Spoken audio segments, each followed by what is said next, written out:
नमस्कार. माय PCMC चॅनलवर आपलं स्वागत. मी विवेक इनामदार. आज आपल्या स्टुडिओमध्ये आले आहेत प्रभाग क्रमांक 20 मधील शिवसेनेचे अधिकृत उमेदवार राजेश वाबळे. नमस्कार राजेशजी. नमस्कार. राजेशजींचा परिचय म्हणजे पिंपरी चिंचवड शिवसेनेचे ते महानगर प्रमुख आहेत आणि गेली अनेक वर्ष ते राजकारणात शिवसेनेचं निष्ठेने काम करत आहेत. आत्तापर्यंत त्यांनी स्वतः 3 निवडणुका लढवलेल्या आहेत. त्यांच्या मिसेसनी पण एक वेळा निवडणूक लढवलेली आहे. संघर्षात त्यांना त्यावेळेला यश मिळालं नव्हतं, पण यावेळेला मोठ्या जिद्दीने ते निवडणुकीला पुन्हा एकदा सामोरे जात आहेत. आणि यावेळेचं वैशिष्ट्य म्हणजे पती पत्नी दोघे एका पॅनलमधून शिवसेनेच्या वतीनेही निवडणूक लढवत आहेत. तर राजेशजी, तुम्हाला खूप खूप शुभेच्छा. धन्यवाद. सगळ्यात पहिल्यांदा दर्शकांना तुम्ही सांगा की तुमचा जीवन प्रवास कशा पद्धतीचा आहे. तुम्ही पिंपरी चिंचवडमध्ये कधी आलात, राजकारणात कसे सक्रिय झालात? नमस्कार. मी राजेश चिमणराव वाबळे. मी मूळ नगर जिल्ह्यामधला असून संत तुकाराम नगर भागामध्ये मी 1991 साली माझं 10वी झाल्यानंतर मी प्रथमच इथे पुण्यामध्ये आलो. नोकरीच्या निमित्ताने आलो आणि नोकरीच्या निमित्तानं आल्या असताना मला पहिल्यापासून सोशल वर्क करण्याची खूप आवड तुम्ही होती. कुठं नोकरीला होतात? मी गॅलेक्सी इलेक्ट्रॉनिक्स म्हणून होतं UPS इन्व्हर्टरची, त्यामध्ये मी सर्व्हिसला होतो तिथे. अच्छा, ती एकच सर्व्हिस केली का? नाही, 3-4 ठिकाणी केली. नंतर जॉब केला मी. नंतर माझ्याकडे गव्हर्नमेंटची टेंडर्स पण होती. पुणे जिल्ह्यातले सगळे मतदार याद्या, निवडणूक आयोगाची बरीचशी कामं माझ्याकडे होती तिथे. त्यानंतर सुरुवातीला आम्ही हरिओम प्रतिष्ठानच्या माध्यमातून खूप समाजसेवा लोकांच्या गरजेच्या ज्या आहेत, म्हणजे आरोग्य शिबिर असू द्या, म्हणजे खूप काही लोकांसाठी केलं. म्हणजे लोकांना पाण्याची व्यवस्था असेल, ज्यावेळेस पाणी नसेल टँकरने दिलेलं असेल, म्हणजे खूप लोकांसाठी बऱ्याचपासून ही केलेलं आहे. साहेब, मी सुरुवातीपासून कुठेही संत तुकाराम नगरमध्ये एखाद्याच्या घरी दुःखद घटना घडली तिथे सर्वात प्रथम मी धावून जायचो तिथे आणि स्वतः सगळ्या बॉड्या बांधून, म्हणजे मटेरियल आणण्यापासून तर शेवटपर्यंतच्या विधीपर्यंत सर्व म्हणजे सोशल वर्कमध्ये केलं. आणि त्याच माध्यमातून मी हरिओम प्रतिष्ठानच्या माध्यमातून मी हरिओम प्रतिष्ठानचा अध्यक्ष होतो आणि अध्यक्षाच्या माध्यमातून मी माजी गृहराज्यमंत्री बबनराव पाचपुतेंच्या हस्ते प्रतिष्ठानचं उद्घाटन केलं आणि 2003 पासून मी जास्त सक्रिय झालो आणि 2006पर्यंत माझं सोशल वर्क खूप चांगलं होतं आणि मी मराठा सेवा संघाच्या माध्यमातून सुद्धा काम करत आलेलो आहे. आणि हेच करत असताना 2007ची निवडणूक लागली म्हणण्यापेक्षा निवडणूक म्हणजे उंबरठ्यावरच आलेली होती. त्यावेळेस माझं सोशल वर्क चालू होतं. आमचा दसरा मेळावा चांगला असतो तिथे संत तुकाराम नगरमध्ये. आम्ही मराठा सेवा संघाच्या माध्यमातून दसरा मेळावा साजरा करत होतो आणि त्या दसऱ्या मेळाव्याचं निमित्त ठरलं आणि आमचे इथले त्यावेळेचे सत्तारूढ पक्ष नेते आणि माजी महापौर योगेश भल यांच्या विरुद्ध तेव्हापासून सेवा संघाच्या कार्यक्रमामध्ये आम्ही ठरवलं होतं की बाबा सेवा संघाचा कार्यक्रम असेल तर सेवा संघाच्या रिलेटेडच माणसं बोलवायची. त्या पत्रिकेवरून आमचं बिनसलं आणि मी सांगितलं की बाबा आपण पहिल्यापासून प्रथा ठरलेली आहे की एक समाजाचा मेळावा असल्यामुळे समाजाचीच लोक प्रतिष्ठित बोलवायची आणि मग निवडणूक आल्यानंतर तुम्ही सगळ्या राजकीय लोकांना का बोलवता, या माध्यमातून माझी सुरुवात झाली. आणि त्यावेळेस दसरा मेळावा खूप जोरात झाला आणि दसरा मेळावा झाल्यानंतर कोजागिरी पौर्णिमेच्या दिवशी रात्री 11:54 योगेश भल यांनी, सत्तारूढ पक्ष नेते होते त्यावेळेस, मला धमकीचा पहिल्यांदा फोन आला आणि सांगितलं की तुला मराठ्यांचा जर एवढा पुळका येत असेल तर तू निवडणूक लढून माझ्या विरुद्ध लढून दाखव, तुला खल्लासच करतो. त्यावेळेस सगळ्या मीडियांनी माझी दखल घेतली आणि दखल घेऊन सगळ्या फ्रंट पेजला बातम्या होत्या की भल वाबळे यांच्यात वादावादी आणि खूप म्हणजे धमकी प्रकरण. साहेब, मी सर्वसामान्य घरातला असल्यामुळे मला राजकारणातलं काहीच माहीत नव्हतं. आम्ही सोशल वर्कच्या माध्यमातून कामं करत होतो आणि त्यांचा धमकीचा फोन आला. मी जर त्या धमकीला घाबरलो असतो तर आज नगरला जाऊन मला शेती करावं लागली असती. आणि मग आमच्या घरामध्ये आम्ही 3 जण भाऊ आहेत, वडील वगैरे, आम्ही सगळ्यांनी बैठक घेतली आणि बैठकीमध्ये ठरलं की काही हो आपल्याला लढायचंच. आणि त्यावेळेस त्यांच्या प्रभागामध्ये खूप दहशत होती आणि वातावरण होते आणि त्यावेळेस त्यांची 4थी टर्म होती. आणि त्यावेळेस मग पेपरला हेडलाईन पण यायच्या की संत तुकाराम नगरमध्ये चमत्कार की चौकार, म्हणजे इथपर्यंत गेलं. त्यावेळेस सिंगल वार्ड होता. मी 32 सिंगल वार्डमध्ये होतो, 32 क्रमांकाचा सिंगल वार्ड होता. साहेब माझ्या राजकीय पार्श्वभूमीवरती म्हणजे माझ्या खानदानामध्ये कुणीही राजकारणात नव्हतं. ज्यावेळेस धमकी प्रकरण आली आम्ही कायद्याचा आधार घेतला. कायद्याचा आधार घेऊन आम्ही सगळ्या पद्धतीने राजकारणामध्ये उतरलो. लोकांनी साथ दिली मला. सिंगल वार्ड होता त्यावेळेस 2007ला. साहेब मी कमी अवधीमध्ये म्हणजे माझं राजकीय वय 15 दिवस असताना मी 875 मतदान घेतलं सिंगल वार्डमध्ये तिथे. आणि माझं 300-400 मतांनी पराभव झाला. आणि त्यावेळेसच पहिल्यांदा योगेश भल आणि राजेश वाबळे यांची समोरासमोर लढत झाली आणि त्याच्यातून माझं पुढे सुरुवात झाली. आज मी 3 निवडणुका लढलो. साहेब मला एक आनंद वाटतो सांगायला की मी प्रत्येक निवडणुकीमध्ये 2 नंबरचं मतदान घेतलंय आणि मी माझ्या आयुष्यामध्ये कधी दारू मटण पैसा वाटलेला नाहीये. मला लोकांनी जी मतदान दिलंय ते चांगल्या निस्वार्थी मनाने मतदान दिलं आणि त्यामुळे मी लोकांसाठी काम करत आलोय. तुम्ही 3 निवडणुका लढवल्यात, पण तिन्ही निवडणुकांमध्ये तुम्हाला अपयश आलं. काय कारण वाटतात त्याची?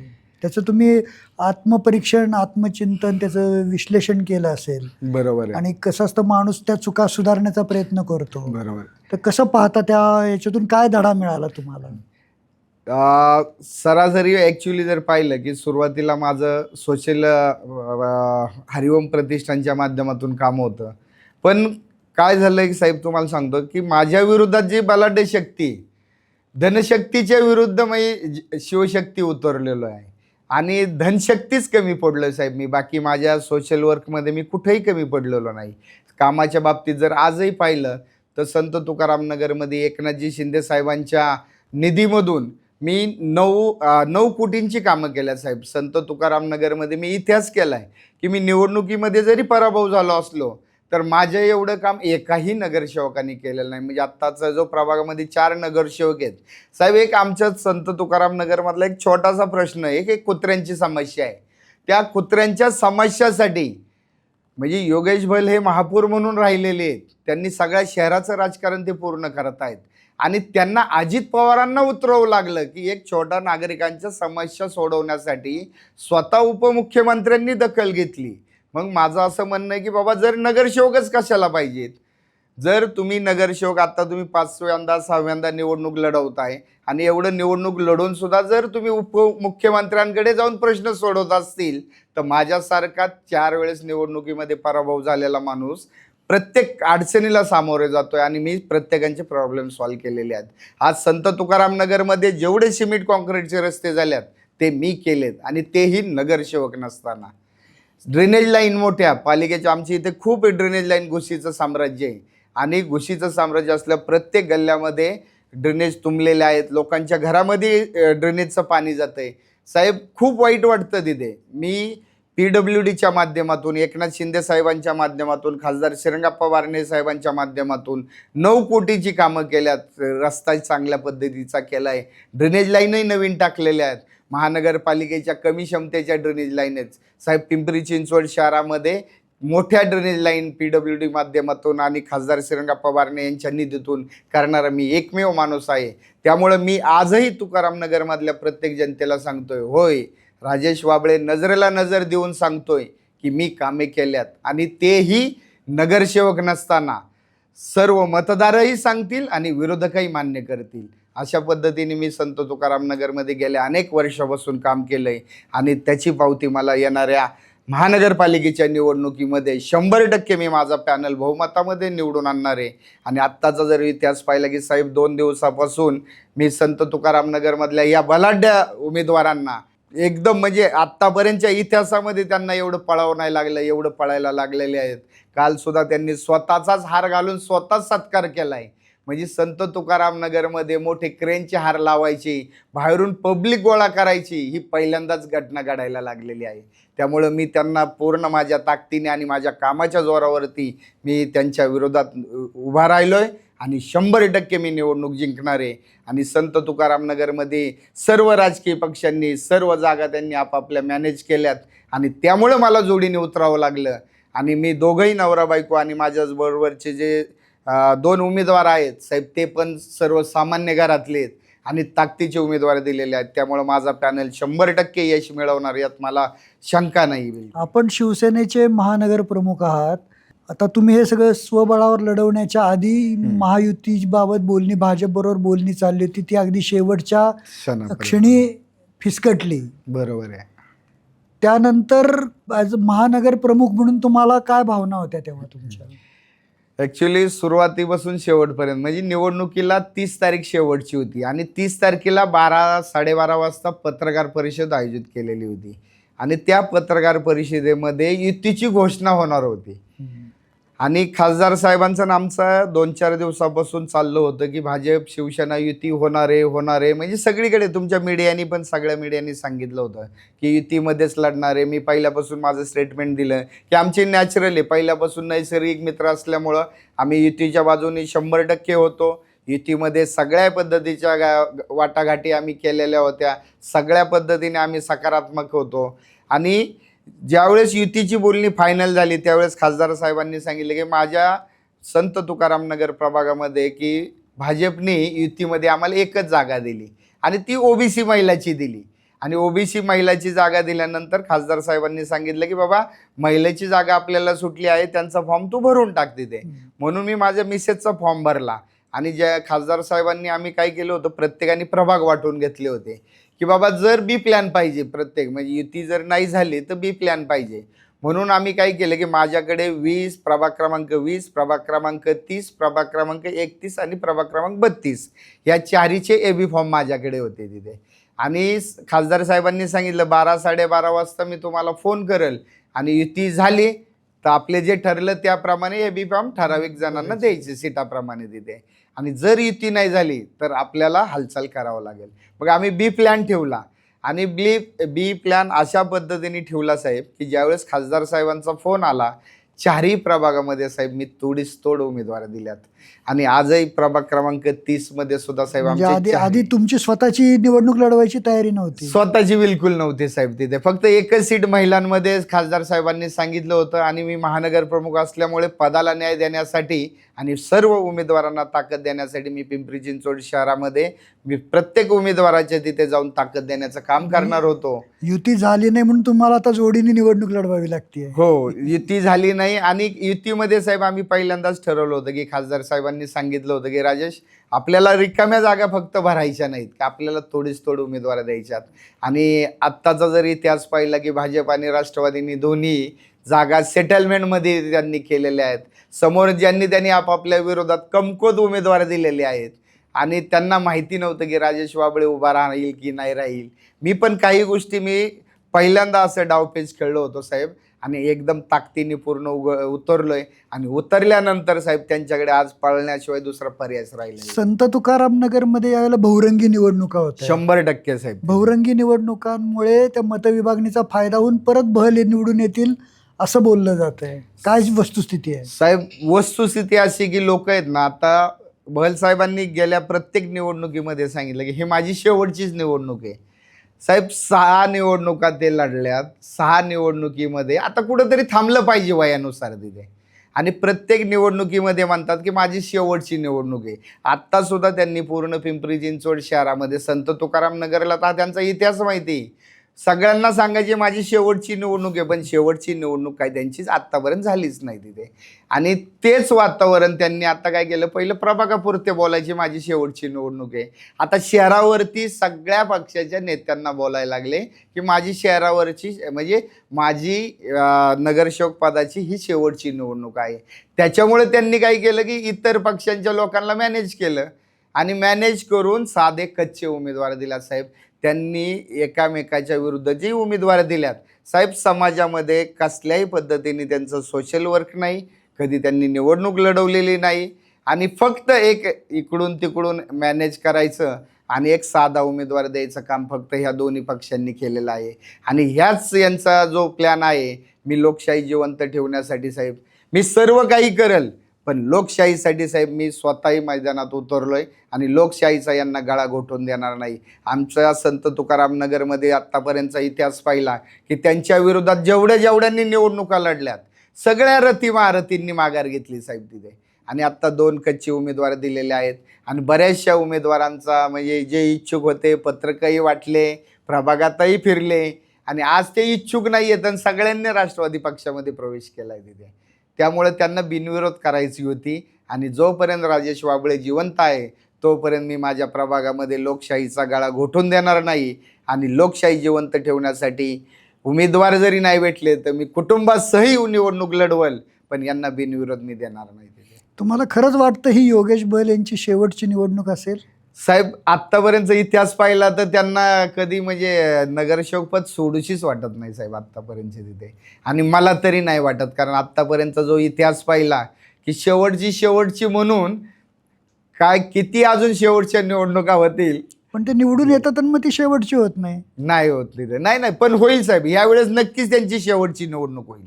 यावेळेस मी त्यांचा 100% पराभव करणार आहे आणि माझ्या विकास कामावरती आणि संत तुकाराम नगरच्या मतदारांच्या वतीनं मी तुम्हाला सांगतो की यावेळेस मी पराभव केल्याशिवाय राहणार नाही.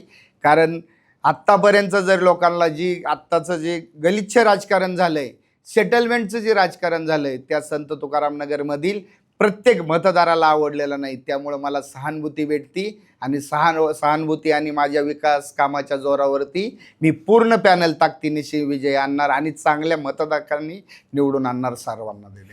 आता हा झाला राजकीय विषय, पण आता प्रभागातले प्रश्न असतात की तुम्ही आता इतकी वर्ष त्या प्रभागाशी संबंधित आहात, तुम्ही नगरसेवक नसतानाही कामं केलेली आहेत. बरोबर. तर प्रभागातले कुठले प्रश्न तुम्हाला महत्त्वाचे वाटतात?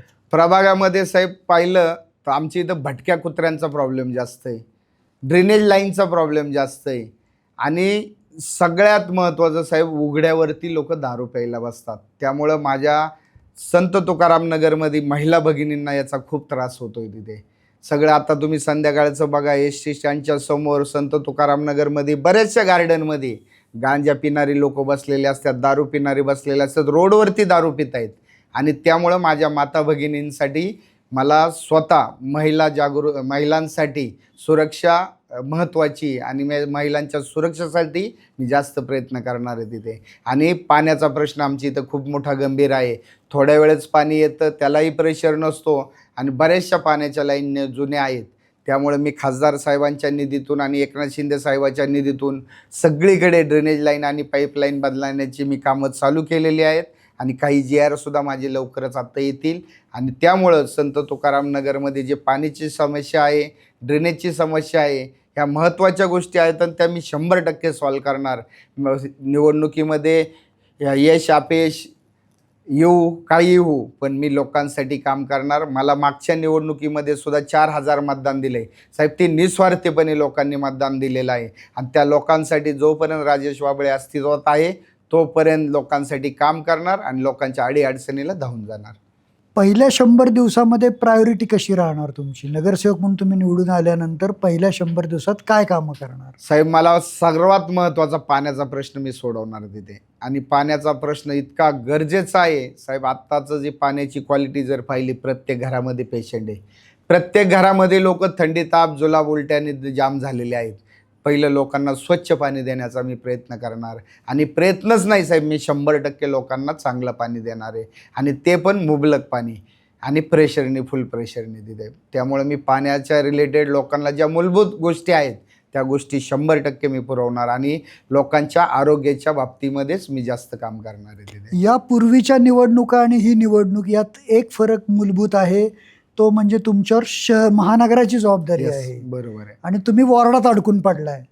तुम्ही बाहेरच्या उमेदवारांना वेळ देताय की नाही पक्षात? 100% साहेब. मी बाहेर सुद्धा सगळीकडे पूर्ण सगळ्या प्रभागामध्ये उमेदवारांना प्रचार साहित्य पोहोचलं का नाही, त्यांचे व्यवस्थित चालले का नाही, मी स्वतः जातीने लक्ष घालतोय. आणि माझ्या संत तुकाराम नगर प्रभागाबरोबरच माझे जेवढे 61 उमेदवार आमचे शिवसेनेचे आहेत त्यांच्यासाठी मी चांगलं काम करतोय आणि त्यांना पूर्ण पद्धतीने ताकद द्यायचं काम करतोय. म्हणजे रात्रीचा दिवस आणि दिवसाची रात्र करून आम्ही पूर्ण काम करतोय आणि आम्ही सगळी यंत्रणा साहेब अशी पूर्ण म्हणजे शिवसेनेच्या इतिहासामध्ये आम्ही पहिल्यांदाच असं काम केलं की नियोजनबद्ध काम केलंय आणि लोकांना वेळोवेळी ज्या सूचना आहेत, ज्या अपडेट आहेत, त्या आम्ही वेळोवेळी लोकांना देतोय, सगळ्या उमेदवारांना देतोय.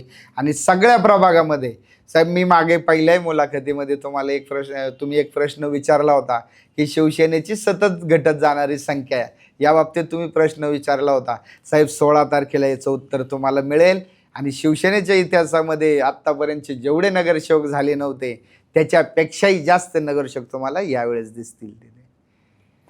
तर हे होते संत तुकाराम नगर प्रभागातील शिवसेनेचे उमेदवार आणि शिवसेनेचे महानगर प्रमुख राजेशजी वाबळे. त्यांनी मोठ्या आत्मविश्वासाने सांगितलं आहे की संत तुकाराम नगरमध्ये यावेळेला इतिहास घडणार. तसा इतिहास घडला तर ते खरोखरच जायंट किलर ठरतील, कारण राष्ट्रवादीचे शहराध्यक्ष आणि गेल्या 7-8 वेळा त्या भागातून निवडून आलेले योगेश बहल हे त्यांचे प्रतिस्पर्धी आहेत. आता त्याचं उत्तर लवकरच मिळणार आहे. ते आहे मतदारांच्या हातात आणि 16 तारखेला त्याचा निकाल जेव्हा लागेल तेव्हा या प्रश्नाचं उत्तर आपल्याला मिळेल. तोपर्यंत आपण राजेश वाबळे यांना चांगल्या लढतीसाठी आणि विजयासाठी शुभेच्छा देऊ. धन्यवाद साहेब, धन्यवाद.